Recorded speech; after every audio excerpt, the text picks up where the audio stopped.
Hey friends, Joe here at Reverb.com, and we're checking out some riffs in the key of Mark Knopfler. Mark Knopfler of Dire Straits fame, wonderful guitar player, and in my opinion, deceptively challenging things to try to get our hands around. But we got to attempt, right? So let's do it. We're going to learn today I guess it's kind of like the bridge section of the solo section of Down to the Waterline. It's a great progression and beautiful riffs on top. And so I'd like to show you the chords, show you the riffs, and then talk about how the riffs directly relate to the chords. Let's do it.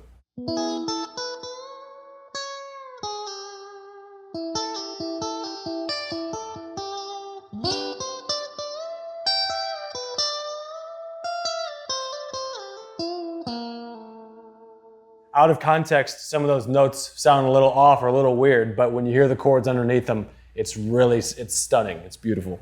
So the chords are E major, C sharp minor, and then the first off-kilter chord is C7. Okay, so we've got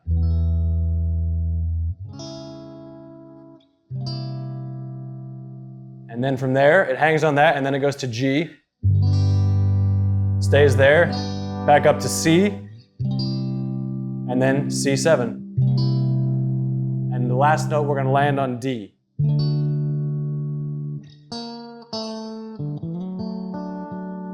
Solo continues from then, but we're just going to learn that little section, and it's really cool landing on that, so having that D at the end is going to be a nice stamp of approval. Okay, so over the E major, we are, in Mark Knopfler fashion, raking with thumb, index finger, and middle finger on kind of the upper structure of your E bar chord right here. So 9th fret. So then you're just going up the E scale there. Full step bend on 12. Bending it back down. So that's all in an E major scale there. And then, as the chord goes to C, just slides down, half step. Okay? I'm grabbing a G there, the 5th of C, right? And then he's got this cool lick, the E with his middle finger, pulling off, and he's actually kind of snapping the open E string as he does it. It's a really kind of nice, glassy sound. I don't know how to describe it.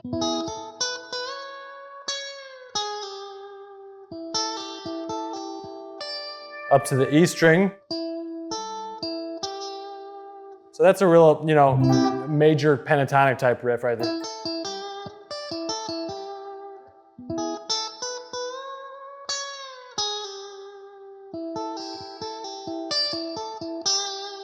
And all that push and pull with the thumb and either the first finger or the middle finger. Okay, cool. So then we go down to G, and he does pretty much the same rake, relatively exactly the same thing. He kind of slides into this rake as well. So that's going to be 12th fret. Same thing we just did in E. E bar chord, and then G. G bar chord, G rake. Then he pulls this country riff. So just grabbing the high G there with your pinky. 12th fret, and then bending back up.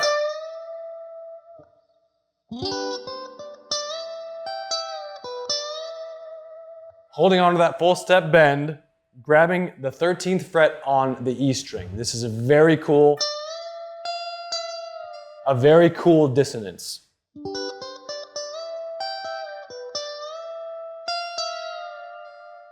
Another country riff.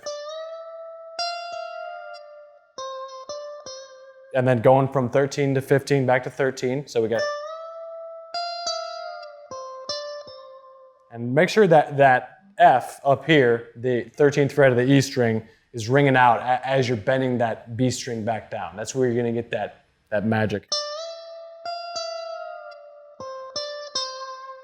Sliding down to the G and then to A. grabbing a bend here, trying to bend this note a half step before striking it, and then releasing it, okay? So it's on the ninth fret of the G string, and then getting all the way down here to 3, and then landing on A, which is the 5th of D, which is our target chord.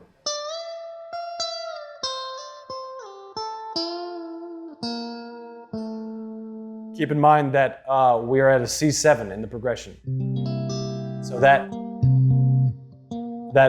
flat 7th of C is accentuated in Mark's phrase. And that's what makes it such a beautiful lick, is that it sounds like it's off. You know, he's reaching for something, but yet it is a chord tone.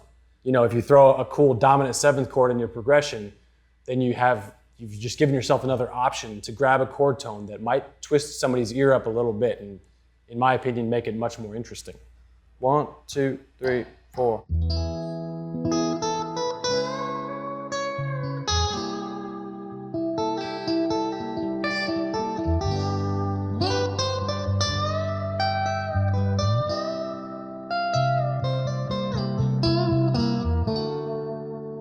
All right, friends, thanks for watching. That was some of the solo riffs from Down to the Waterline, taking a look at some of Mark Knopfler's phrasing and how he accentuates his note choice around the chord progression. Give it a shot. There's a couple more Mark Knopfler lessons on the site. Check them out. See you guys next time.